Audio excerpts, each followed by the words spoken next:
தேவிரைய பெத்தெடுத்த கண் போல காத்திருந்த கத்திமோன சூழ்நிலையில் காப்பாத்த வழியும் இல்ல, காப்பாத்த வழியும் இல்ல. இந்த உயிர் என்னை விட்டு போனால் நாட்டுக்காகத்தான் போகும் என பெற்றோரிடம் தெரிவித்து சென்ற வீர மகன். தீவிரவாதிகள் நடத்திய குண்டுவெடிப்பில் தமிழகத்தை சேர்ந்த துணை இராணுவ வீரர் வீர மரணம். திருமணமான 3 ஆண்டுகளில் தேசத்திற்காக உயிர் தியாகம் செய்த இராணுவ வீரருக்கு அரசு மரியாதை.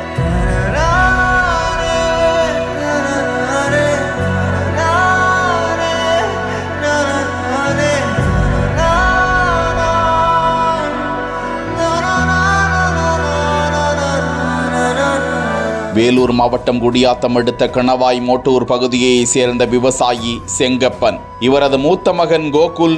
இவரும் மும்பையில் துணை இராணுவ வீரராக பணியாற்றி வருகிறார். இவரது 2வது மகன்தான் 30 வயதான தேவன். சத்தீஸ்கர் மாநிலத்தில் CRPF வீரராக பணிபுரிந்து வந்தார். தேசத்தின் மீது உள்ள பற்றால் கடுமையான உடற்பயிற்சிகளை மேற்கொண்டு அந்த பணியில் அவர் சேர்ந்திருந்தார். இந்த நிலையில் சத்தீஸ்கர் மாநிலத்தில் நக்சலைட் தீவிரவாதிகள் நடத்திய வெடிகுண்டு தாக்குதலில் 3 CRPF வீரர்கள் உயிரிழந்தனர். அதில் தேவனும் ஒருவர். இதையடுத்து அவரது உடல் விமானம் மூலமாக சென்னைக்கு கொண்டு வரப்பட்டு அவருடைய சொந்த ஊருக்கு எடுத்து வரப்பட்ட போது ஊர் மக்கள், உறவுகள், பெற்றோர்கள் கதறி துடித்தது காண்போரின் நெஞ்சை பதறச் செய்வதாயிருந்தது. இறுதிச் சடங்கு முடிந்த நிலையில் வேலூர் மாவட்ட காவல்துறை கண்காணிப்பாளர் மணிவண்ணன் தேவனின் உடலுக்கு மலர் வளையம் வைத்து அஞ்சலி செலுத்தினார். தொடர்ந்து 21 துப்பாக்கி குண்டுகள் முழங்க அவரது உடலுக்கு அரசு மரியாதை செய்யப்பட்ட நிலையில் தேசத்திற்காக உயிர் தியாகம் செய்த இளைஞர் தேவன் உள்ளிட்ட 3 பேருக்கும் வலைதளவாசிகள்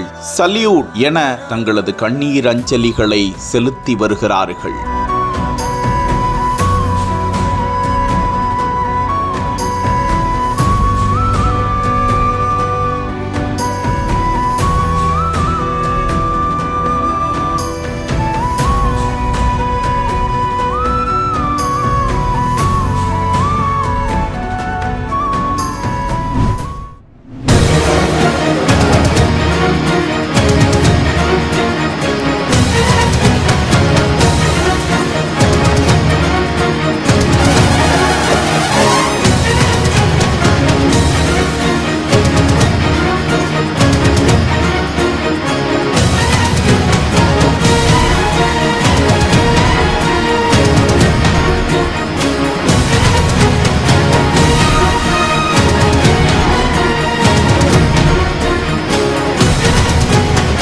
புதுச்சேரி அரசு பள்ளியில குப்பையில போட வேண்டிய பயனில்லாத பொருட்களை வச்சு குடியரசு தினத்துக்கான பரிசு பொருட்களை பள்ளி மாணவர்கள் உருவாக்கி இருக்காங்க. கைவினை பொருட்கள் பயிற்சி அளிக்கும் போது இந்த மாதிரி மாணவர்கள் இப்படி பொருட்களை உருவாக்கி இருக்காங்க. புதுச்சேரி அரசு பள்ளிகள்ல படிப்பை தாண்டி கலை, விளையாட்டு, கைவினை பயிற்சிகளுக்கான முக்கியத்துவம் கொடுக்கணும் அப்படின்னு மத்திய அரசு அறிவிச்சதை தொடர்ந்து இப்ப அங்க இருக்கக்கூடிய பள்ளிகள்ல கைவினை பொருட்களுக்கான பயிற்சி அளிக்கப்பட்டு வருது. நுண்கலை ஆசிரியர்களை வச்சு மாணவர்களுக்கு பயிற்சி அளிச்சிட்டு வராங்க. இந்த சூழல்ல தான் புதுச்சேரி முதலியார்பேட்டையில ஜீவானந்தம் அரசு மேல்நிலை பள்ளியில மாணவர்கள் கைவினை பொருட்களை தயார் செஞ்சிருக்காங்க. அங்க புதுசா கட்டப்பட்டிருக்கக்கூடிய கலைக்கூடத்துல மாணவர்களுக்கு நுண்கலை ஆசிரியர் கிருஷ்ணன் அப்படின்றவர் பயிற்சி அளிச்சிட்டு வராரு. அந்த வகையில குப்பைகள்ல போட வேண்டிய பயனில்லாத பொருட்கள்